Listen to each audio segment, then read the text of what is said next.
Hey guys, it's Noah, and today I'm going to be doing a unboxing, a review, and a demo of the Canon 24mm EFS f2.8 STM pancake lens.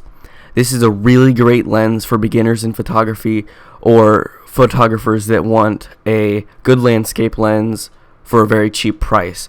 The price is around $120 to $150 depending on where you look, and it is a really great lens for the money considering how powerful it is in its small package.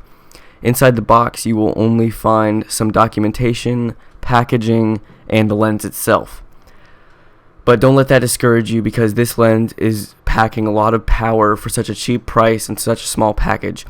It is very good for landscapes, like I mentioned before, or portraits sometimes, depending on what kind of enclosure you're in. If you're in a room that does not have a lot of space, this lens is really good because it will be able to widen the area for you to capture more of your subjects. Now, like I said before, this lens is really small, but that could be a good thing for you, maybe a bad, I don't know. It's going to decrease weight by a lot for your camera when holding it, so it won't make your hands tired.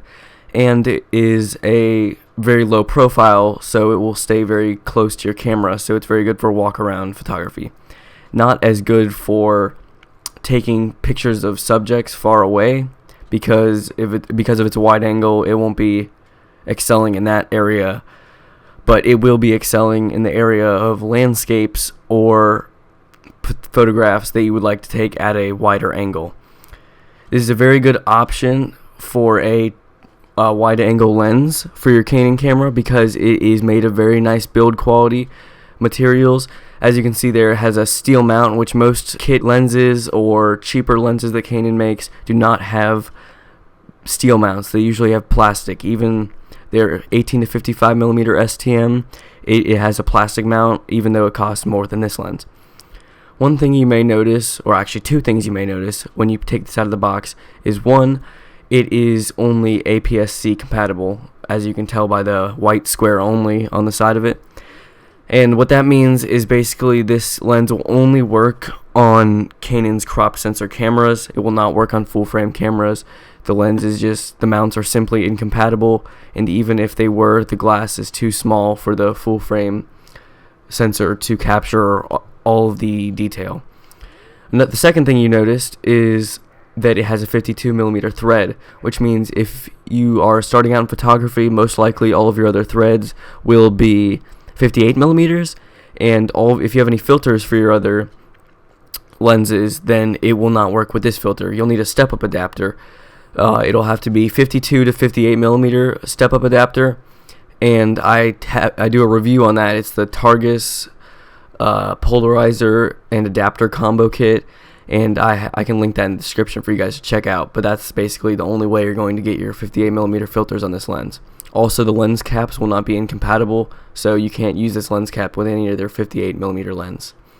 This is sample video from the 18 to 55mm at 24mm, and this is the 24mm lens.